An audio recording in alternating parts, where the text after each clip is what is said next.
Okay. Hello, everyone. Welcome to the Candidate Forum.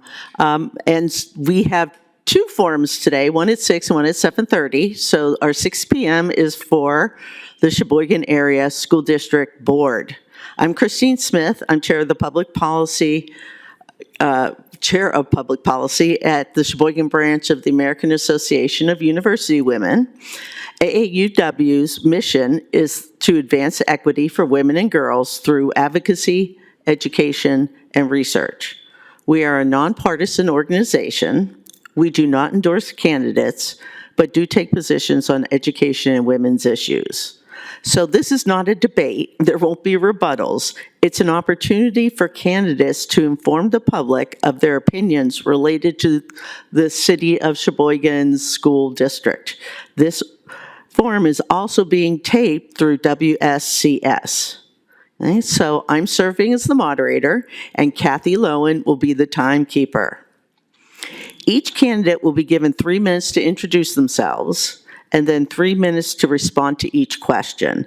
And I'll change the order in which people go each time so that everyone has a chance to go first, second, third. Okay, so let's start with introductions. So we have Heidi Bamer, Kay Robbins, and Sarah Ruiz Harrison. So Heidi, let's start with you. So 3 minutes.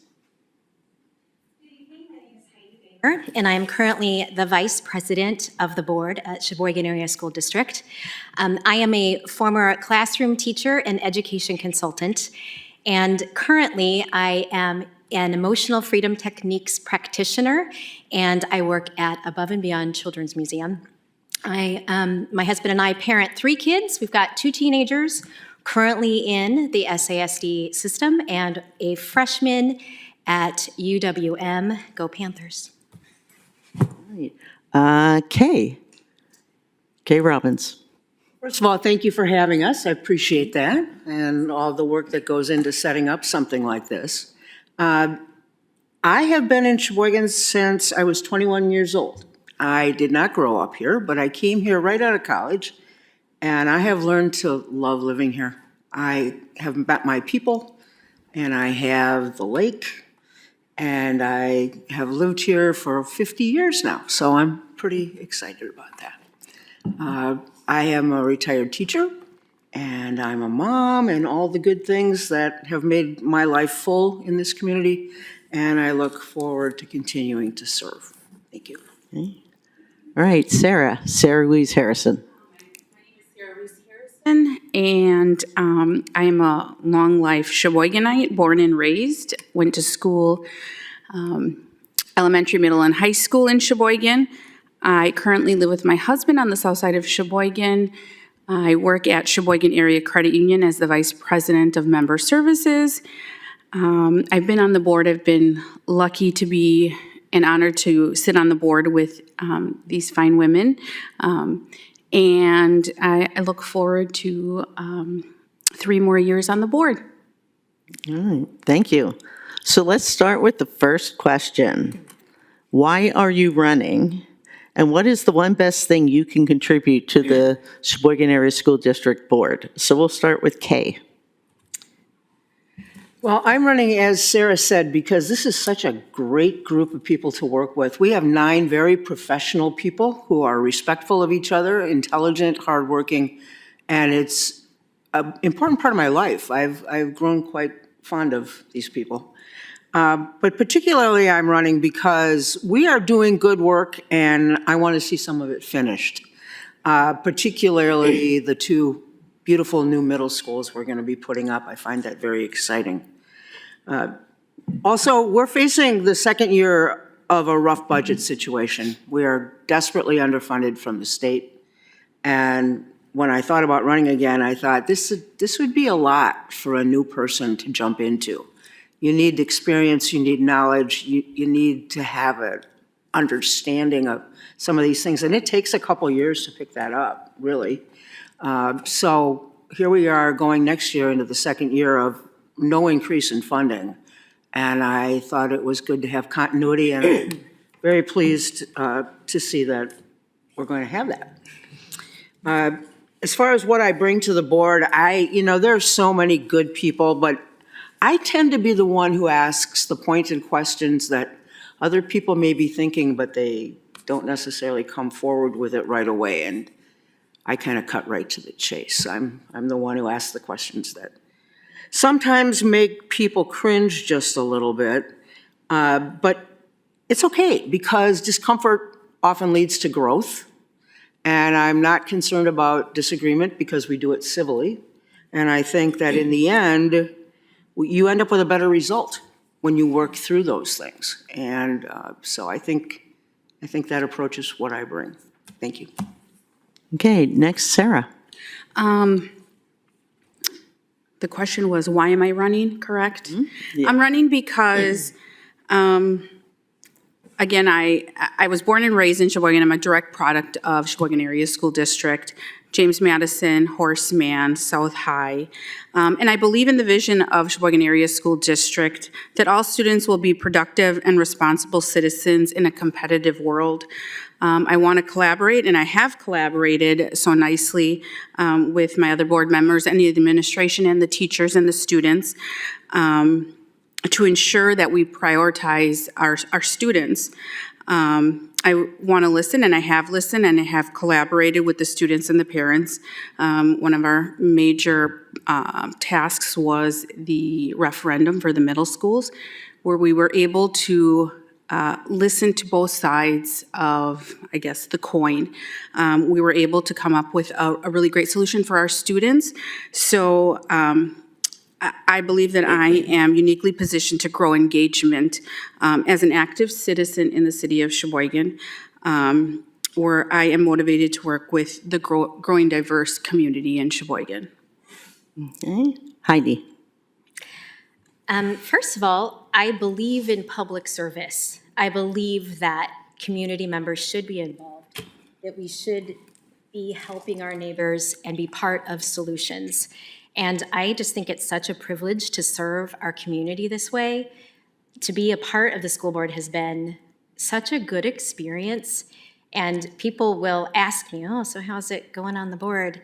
And really, it's a joy. It's a joy to work with the other board members, to work with this administration. I've had such great conversation with teachers and parents and with kids.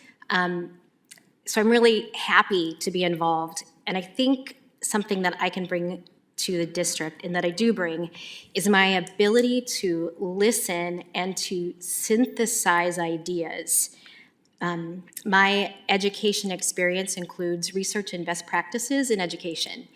And I am very pleased with what I see at an administrative level when it comes to intentionality in following the research and education. And at the same time, I can hear parents and understand where they're coming from. And I still live with students and carpool with their friends. So I know what's going on a lot of different levels. And I'm really happy to be here to do that. All right, thank you. Question number 2. What do you see as the 3 most pressing issues for the Sheboygan Area School District? And we'll start with Sarah. So currently, I head up the Finance and Budget Committee on the board, and we are going to be facing some financial troubles in the near future. The one that really sticks out to me is the over $4 million of funds that get taken from taxpayers and given right over to voucher schools. What concerns me the most about this is any other public funds are traced. Every penny that we spend in the school district, we have to have an in and an out and a receipt for all of those. The over $4 million that are taken right over to the voucher schools, there is no transparency there. And that's a big issue for me. And that's a lot of money taken away from our students.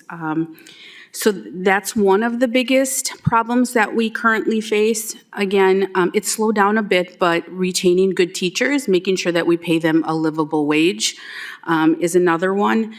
But those would be probably the top two right now, that one I hear from our constituents, and two that we directly see at every board meeting.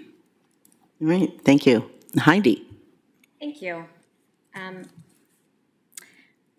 I'm trying to decide between 1 and 2, but I would say the budget shortfall right now is such a concern for our district across our states. State funding it falls so significantly short of the requirement of the state to educate our children that every district is scrambling. And it is actually pleasant for us that we are in a better situation than most districts. The district has done a very good job being fiscally responsible, and we are in much better shape than many other districts. Our increase to our property taxes was lower than many other districts. We have a much more stable budget when it comes to retaining staff and programming than many other districts. However, we're not naive. This is really, really challenging to try to meet the needs of all of our students, especially our special ed students. Prices keep going up, and we're not even able to meet that with what the state is allocating to schools. So number 2 would be student involvement and belonging. Research is really clear that belonging is the number one aspect and influence in educational success. And I am so pleased that our teachers do strong work in building community in their schools. The administrators are doing good work building community, but I still think we can do better. I think it can be more welcoming and more inclusive and more supportive of our parents so that all of the families feel like they belong. Third, I would say I'm going to have to circle back to special education. More students were identified with special needs in the Early Learning Center than we've ever had before. So we know that moving into the future, we've got more and more kids that have special needs. And we just need to be able to keep up with that, to keep up with the hiring practices. It's very hard to find special education teachers. People aren't going into the field. And so finding the best teachers we can for our classrooms, especially in special education, is a really high priority. Thanks. Okay. Well, I'm kind of old, so I do these things on note cards, and miracle upon miracle, I found my note cards from 3 years ago, which is at our house kind of remarkable. But I found them, and so I went through them thinking you would ask some similar questions and updating some of them, and I saw clearly that indeed the number of kids we have who are in special ed has gone up from 3 years ago. I saw clearly an increase in the number of our students who are economically disadvantaged from 3 years ago. Our number of students who are English language learners has stayed relatively the same. And those 3 things are the biggest challenges to academic achievement when you typically look at the results. So we are going to be faced very definitely with kids who come in with higher needs than 3 years ago. And we're also dealing with less money, and it's not fun to talk about money, but we're a business in effect. We have a lot of employees, we have a lot of buildings, we have a lot of expenses, and I don't know about you, but I went to the grocery store today, and I'm blessed to have a pension, and I'm blessed to be on Social Security, and there were things I did not pick up and put in my cart because they were too expensive. And we are now empty nesters, so I'm not trying to feed 3 or 4 children as I would have been previously. And it's a struggle. And schools are no different than individuals. If the prices of our general day-to-day living things go up, so do those same expenses for schools. And we're a very people-oriented business. And if we don't pay people well, as was indicated, Young people are not going into certain fields. It's very hard, not just for special ed, which is the hardest thing to fill, but it's very hard to fill tech ed and chemistry and advanced math, all where they can go into other non-education fields and make more money. So I feel it's very important to keep our salaries competitive and at a living wage, as was indicated. And so coming into a rough budget year with prices going through the roof, I think those two things combined to be a very, very difficult period ahead. I think we're up to it, but things are going to change and we're going to have to cut some stuff, and that's never popular. All right, thank you. How will you increase and support educators' voices in the district concerns and decision-making? And we'll start with Heidi. Thank you. I feel that the teachers know that this board is listening to them. We have public comment from teachers, we get emails from teachers, people stop us in the grocery store to talk to us about what's happening in their classroom. So I believe that teachers know that we care. I also have the opportunity to sit on the leadership board with our teachers union, and I believe that they know that we are listening to them. Yeah, I hope that they continue to feel confident that we will, and that we're here to hear what they have to say and to integrate that into all the choices that we make. Thanks. Okay. Sarah. The question was, how do we get feedback from teachers? Right, how do you increase and support educator voices in district concerns and decision-making? Yeah, we did this quite a bit when we were going back and forth on salary increases, benefits, and such. We took the time to listen. We took the time to send out surveys to hear what their greatest needs were. We had the open forums at the school boards. We get the emails from the teachers. We get feedback from the administration. And we really, really try to listen to not only what they say, but also what the trends are happening within education. Making sure that we have a work-life balance, that, safety is top priority, not only for our teachers, but for our students. We implemented, I believe we increased, or we just spent $2 million on upgrading some of our schools, and that's because we want our teachers and our students to feel safe. So we really do take into account our teachers. Not only are they, our teachers, but there are parents too of students in our district. So we actively listen, we actively engage with them to make sure that we are hitting that mark with them. Okay. We ask them. We talk to them and we ask them, and we really care what they say. And that leadership comes from the top. I want to give a little shout out to our superintendent. I think Jake does a great job of having open dialogue with our teachers, the ones in the union and the ones not. I think he tries both. I think our meet and confer within the union has continued on a level that many school districts in the state have not in the wake of Act 10. So we've set that we mentality underneath the whole basis of it, and that has moved forward long after Joe Sheehan left us. So surveys and the kind of things that have been mentioned, going out into buildings and talking to people, I know that all of us do that. We'd like to do it more.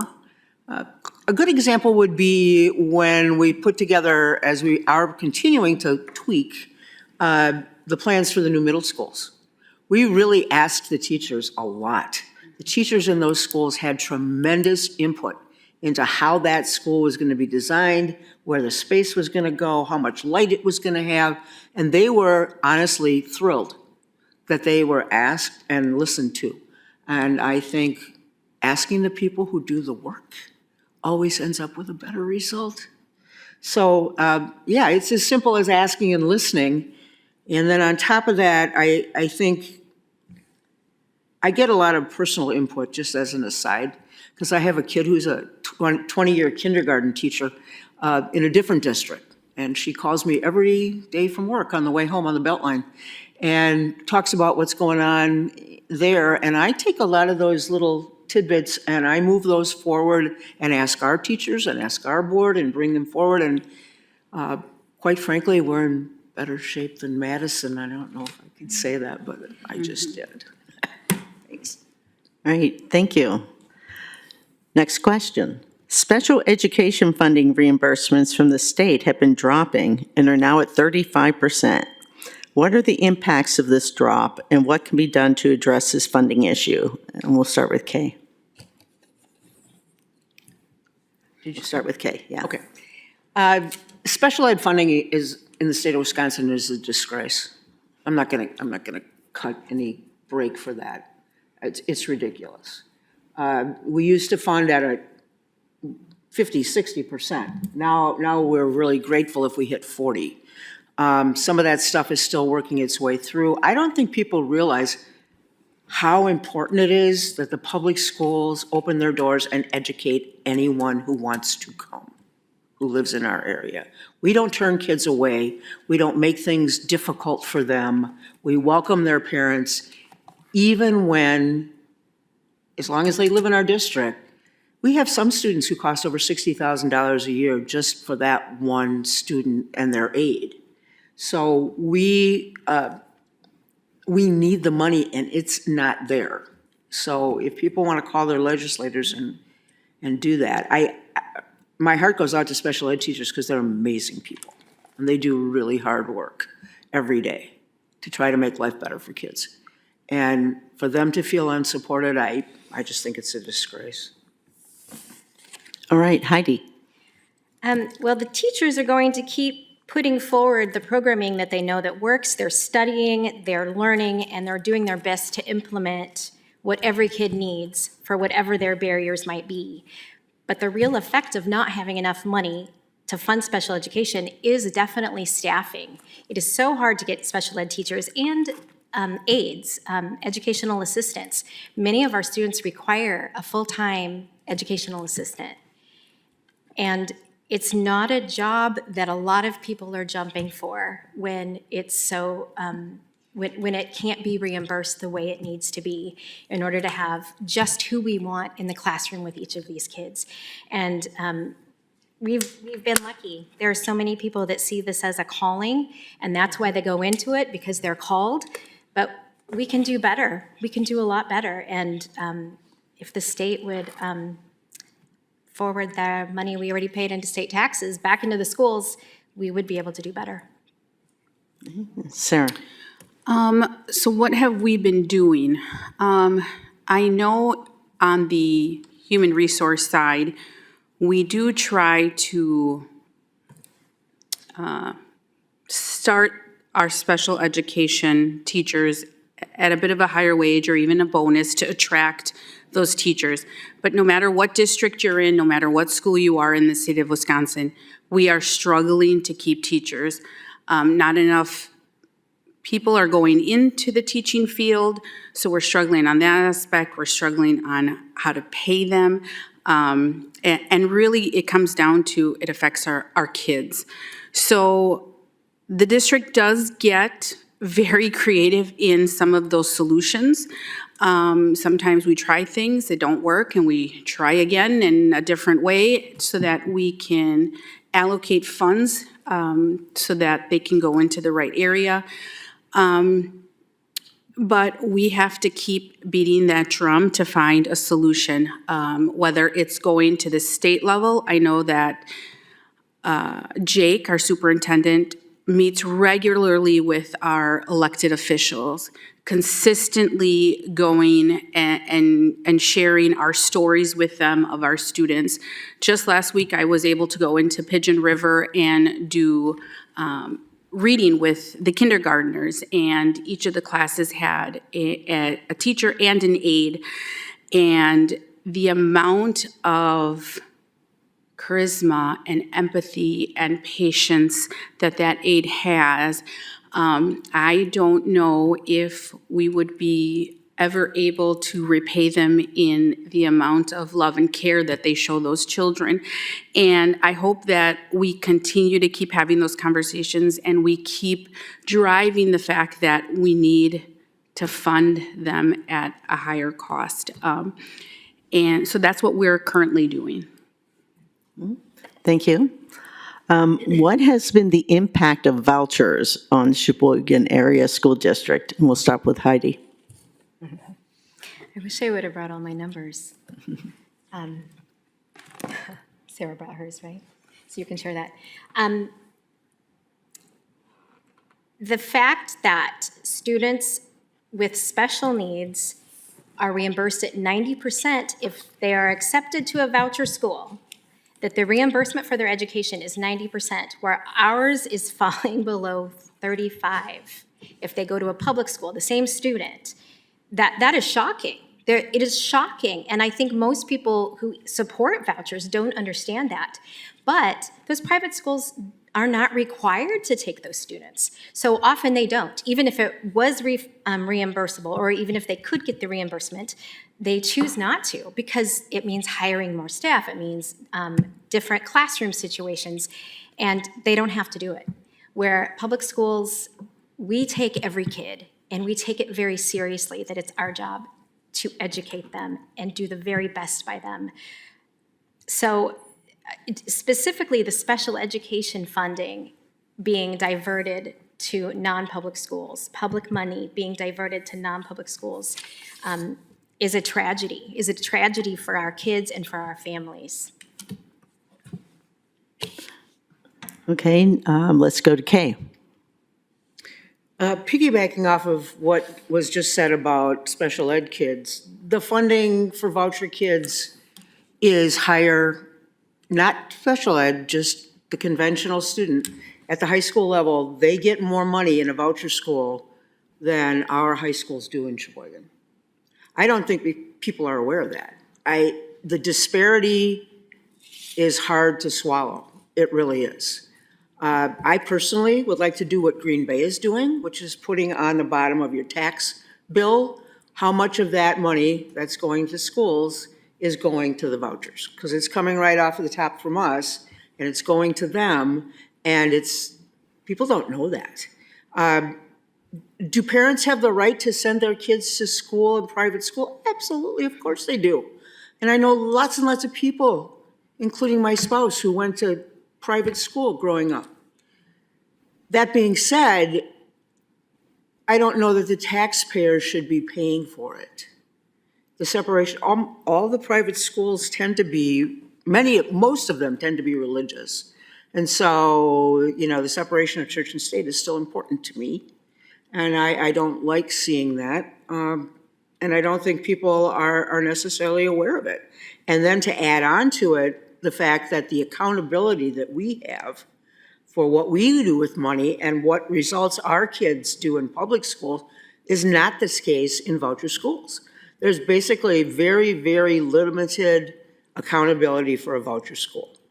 And to me, that's wrong. If you're going to take the money, then you need to indicate what you're doing with it and what the results are, and it should be on the same level playing field with the public schools, and it's not. Sarah. So this brings up a lot of, especially from this past week, I know Jake had shared with us that recently one of our elected officials at the state level was trying to pass a bill not allowing cell phones to be used in school. And one of the, caveats to that was, it was to be implemented in the public schools, but we were going to keep our hands off of those voucher schools. And for me, what's the difference? A student is a student no matter where they go to school, north, south, any of the other private schools. But that's directly impacting our students with special needs. They don't get the same undivided attention that they should be getting. We have larger class sizes. We're not able to pay our teachers. We don't know what those teachers make at those voucher schools because they're not open to that transparency. But public schools must document and justify every single taxpayer dollar that's funded, and voucher schools receive money without being held at that same financial accountability. Again, I'm on the finance committee, and we have to account for every single penny. I'm frustrated because the schools can receive the same public dollars without the same level of oversight and transparency. So to say that it's apples to apples is not true. We see that bills are trying to be passed that are not the same. So for us, we have to keep fighting for our kids so that they have the same educational experience and accountability. I think of a story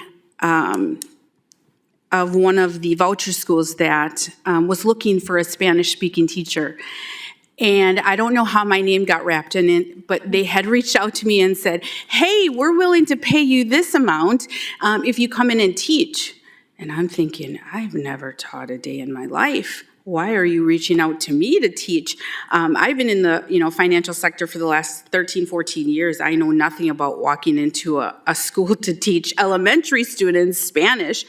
So it scares me a bit because there is no transparency there, and they're willing to pay somebody that doesn't have any background education into a school that I would have no understanding on how to write any sort of lesson plan or even, having any sorts of teaching experience. So that's truly what frustrates me about that, is that our children are the ones that are really missing out. Thank you. Teachers often earn significantly less than peers with similar education levels. How can the Sheboygan Area School District Board address salary and pay issues to adequately compensate teachers? And we'll start with Kay. Wow. Well, when you don't have money, it's hard to find it, but we keep digging. And I will say that I think we have a very strong intention to do the best we can by our teachers. I personally continue to advocate for the fact, and at present we're not. I would like to see us go back to paying people for a master's degree. The people who had one are grandfathered in, but if you are a young teacher starting today, you're not going to go up on our salary schedule for getting an advanced degree. And I compare and contrast that with business and industry, where my son got his degree completely, his master's completely paid for by his employer. So I would like to at least see us recognize that and have it be shown to have value. We do have our own private, like in-house grad school, basically, where you can take classes and you can move up the salary schedule in that system, and that's good, but it doesn't necessarily work for every discipline and every person. So I'd like to see us expand that and try to do a better job of we're educators. We're in the education business. But the problem is right now, you can't even talk about it because we don't have the money to look at it. Mm-hmm. Sarah. Yeah, I agree with what Kay said. We're always trying to be innovative. We're always trying to find a way to, how do we have that little leverage of our teachers to pay them more, or how are our benefits different in order to retain our teachers? And every single year we come back to the same conversation. And we always come, we always fall short of it. My question is, and I say this even in the private sector, is how is it that we always can find funding for the increase of IT? How is it that we can always find funding for, the increase of inflation? But the ones that are in the front lines teaching our students, we always have to take that back seat. I know that we have to balance the books and, really where the money is coming from, we have to have that balance. And we try our hardest. We try to make sure that we're paying them a livable wage. But I really think that we fall short on that, and we just need to do better. Heidi? Thank you. I am going to focus on some of the things that the district is doing right now that it is paying out. It's keeping our teachers in our district. We have a very low retirement rate, especially this year. We are something like 60% fewer retirees than typical, and that is not a trend across the state. That is unique to our district. And some of the reasons for that, we do pay for that higher ed. Our district pays for our teachers to gain more credentials in their field, all the way up to a master's. We have a new paid time off program that was just implemented this year and is very popular with teachers. And I know that other districts have been calling the union representatives as well as the administration saying, what do you do? How do we do this? It seems very, very popular. Also, our district has we are self-insured in our healthcare plan with a clinic, physical therapy, and other services that all employees can access. And this self-insured plan saves hundreds of thousands of dollars for our district. And staff seem very satisfied with it. I think it's one of the reasons that we have fewer professionals leaving our district than other districts in the state. So I'm really proud of that. And I'd love to pay them a whole lot more. I long for the days that we would be able to fund these professionals the way that they should be paid. And I just keep work at calling my legislators to see that the state would release the money that is already there that could serve our schools better and pay our teachers better. Thank you. So the DPI state report has the Sheboygan Area School District meeting expectations. However, not all schools meet expectations. How should the school district be working to increase student success at those schools? And we'll start with Sarah. I keep going back to all of our board meetings, but we recently have, so the dynamics of our school district, we know that we are minority majority. We also know that our school district is, I believe, the fourth poorest district in the state. So I just want to make sure I get it right. And a lot of that brings a lot of challenges, whether it's coming from a broken home, whether there's some addiction there. So all of that on top of special needs really plays into that. And we have to, and we're doing it. I think of Central High School. They just came in and gave a presentation on Tuesday on how they teach to certain students who have some learning disabilities or may not have that support at home. And we're always pivoting to be able to help our students in that way. And that's just one school. We have, our other charter schools who are more leadership driven. And we have our dual language program schools like at Sheridan. So I think that we are doing that currently. And some of those can't be measured in the meeting expectations or above expectations because every child is so unique in how we educate them. Right, thank you. Heidi. Thank you. I would say one of the strengths and one of the continual drives for the administration is utilizing our professionals. We have so many excellent teachers in the classroom. And over the last few years, the administration has developed a program of teacher leadership within each school and within each discipline at the high school and middle school level, where those teams are working collaboratively and the expertise and the professionalism of the teachers is really being mined to resource what is happening in the classroom. And I'm eager to see how that plays out in the next few years, that as we rely on the professionals that we have here that know these kids, that we'll see more results. I will say that I wish I brought the data.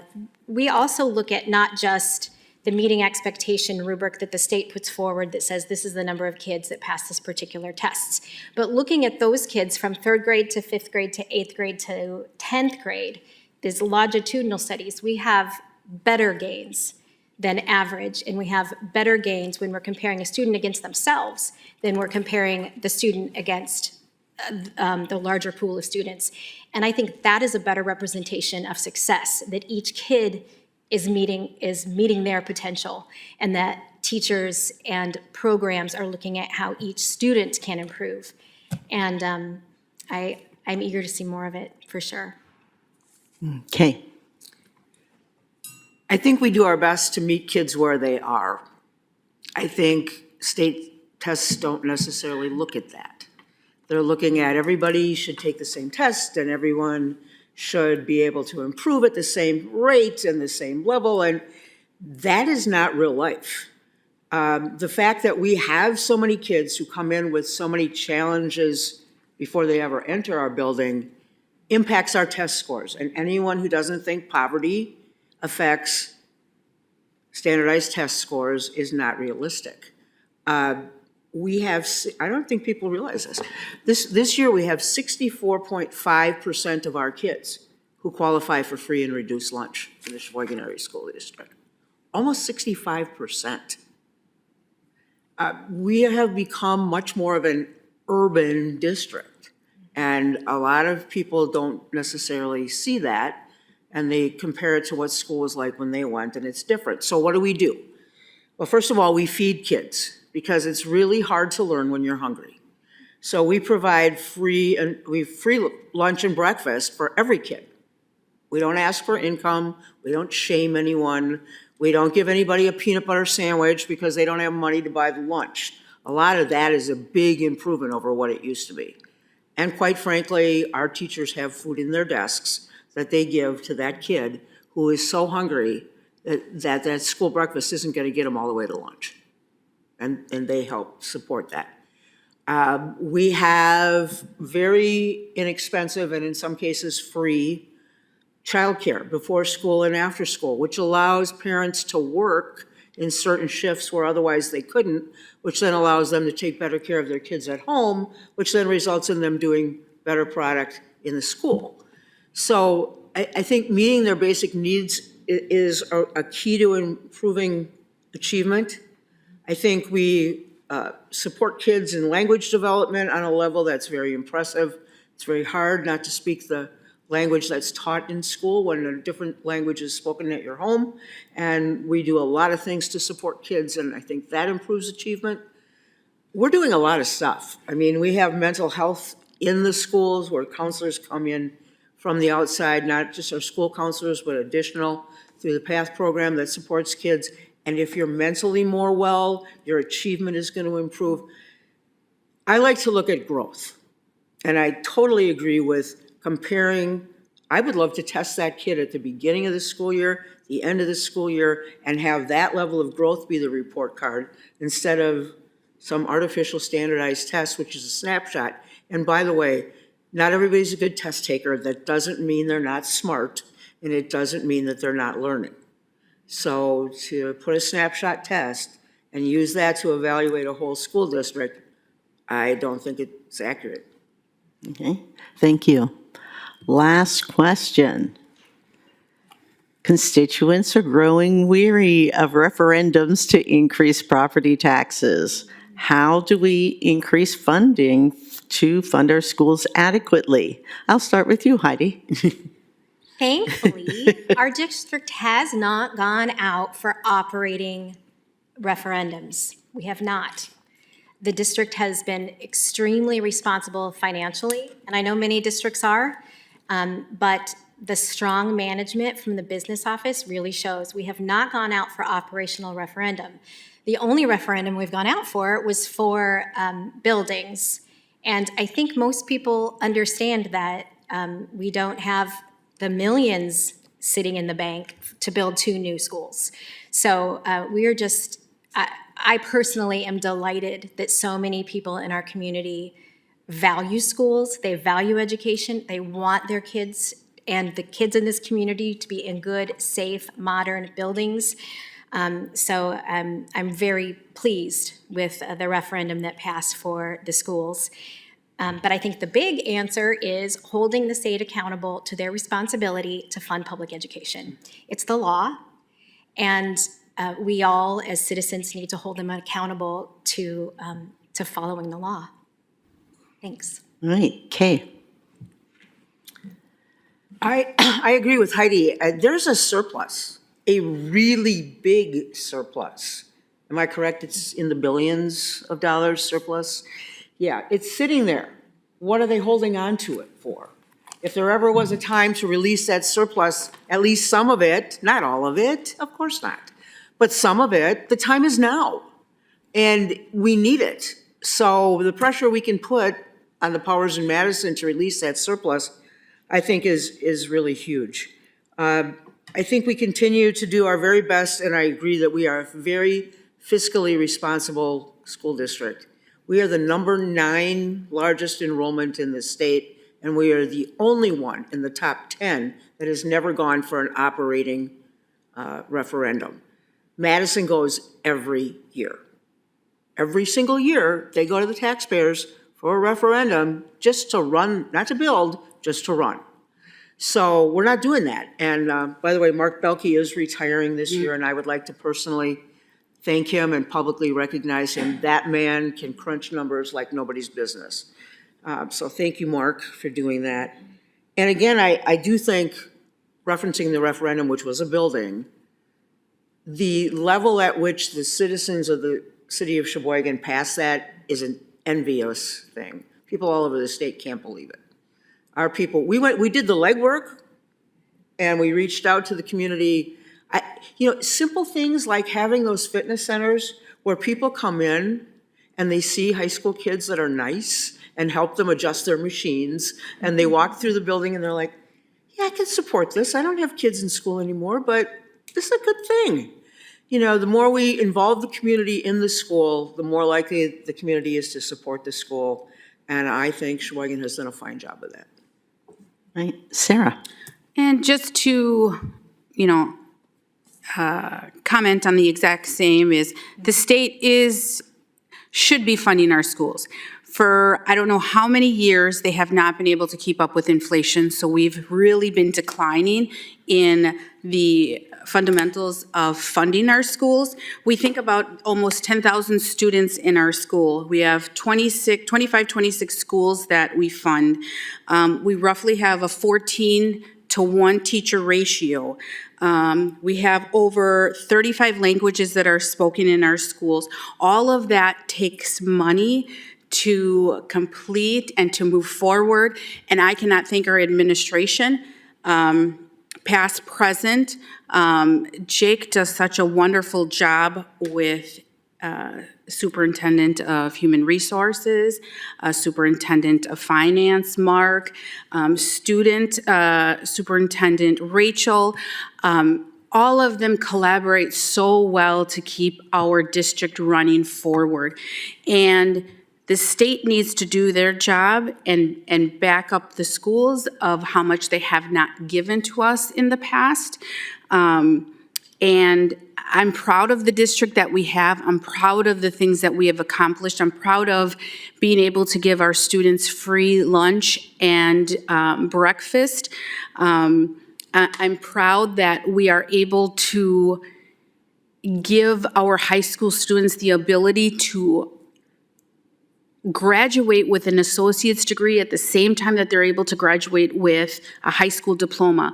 There are not schools in the state that do that, and ours said that was important. The thousands of dollars that we are saving our parents and our families in order to give that opportunity to our children does not come very lightly, and I appreciate our administration for taking that step forward. But we need the state to do their part. Thank you. So I'll give each of you 3 minutes. If there are any final statements you want to make, why should you be reelected? I'll start with Kay. Well, I enjoyed the fact that we are not opposed, so we're all going to be reelected, and that's just a delightful thing, I have to say. I urge people present and anyone who listens to believe in our public schools. Be positive. Are there challenges? Are there struggles? Of course. Real life is not easy. That being said, we are a school district that I am very proud to have been a part of as a teacher and now to be a part of as part of the board. Support your teachers. Encourage kids. Work together as a community. If we all do our parts, it'll be better. It won't be perfect. It's good. We can make it better, but it's a process. And if we're all committed to the process, we're going to get a much better end result. And lastly, on a personal note, our youngest grandchild starts at the ELC in the fall, and I am proud to say that her future is bright because she is soon going to be part of the Sheboygan Area School District. Thank you. Sarah. You ask anybody, who that Sarah girl is, why is she running for school board? She's a proud Sheboyganite. She will tell everyone that she is a proud Sheboyganite, born and raised, left, and came back and dragged her husband back with her. And now he loves it. And that love and that engagement and that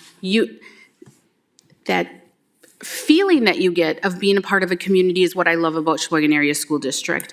They are the ones that gave me the encouragement, they gave me the confidence, they built me who I am today. A huge part of that, Kay was one of my teachers back in high school. So I love that aspect that I am coming back to give to what I was once. When I was younger, I never knew who the school board was, and to see somebody like me making decisions on my behalf is life-changing to some of these kids. So I love the fact that we can do that. I love that I can be representation of somebody that looks like me, and that comes from my background also. And I just see all the amazing things that we're doing at the school district. So many times people get wrapped up in the negativity and, oh, they're doing this and they're doing that. And we fail to see all of the wonderful things that we're doing for this district and for our students. I get such joy getting asked to get volunteered to the reality fairs at the high schools, at the middle schools, and you get to engage with those students, and all of that negative noise goes away really fast. And those kids are what we're here for. And they are going to be the leaders of tomorrow, and we need to set that foundation today. And that brings me joy, and it brings me the encouragement to want to keep going, and that's why I'm running for school board. Heidi. My family moved to Sheboygan 11 years ago, and we had a lot of options. And what we loved about Sheboygan was the community. We drove around and saw people outside walking. We saw people talking to people on the walking path down by the lake. We saw a vibrant community with many different cultures and many different languages. And I said to my husband, I feel like this is the first place that feels like it could be our hometown. And my kids consider it their hometown, and we feel really joyful that this is where we landed. And I'm really honored to participate tonight, that some of you came here, and some of you are at home watching, and some of you will watch tomorrow, because you care about our kids, you care about our school system, and knowing that people at home care, that you care, makes it more of a joy to be here participating with you, and to receive your vote by participating with you in seeing good things for our students. I'm so honored to serve our community, and even though there's only 3 of us on the ballot, I would still appreciate your vote. Thank you. And thank you. So thank you to the candidates for participating in this opportunity to let citizens learn about you and your thoughts on issues related to the Sheboygan Area School District. Thank you to Kathy Lowen for being a timekeeper, and a big thank you to Scott Meliff, Director of WSCS, for taping this forum and making it available throughout the WSCS schedule until the election in April. It will also be available on demand on WSCS Spectrum Channel 990.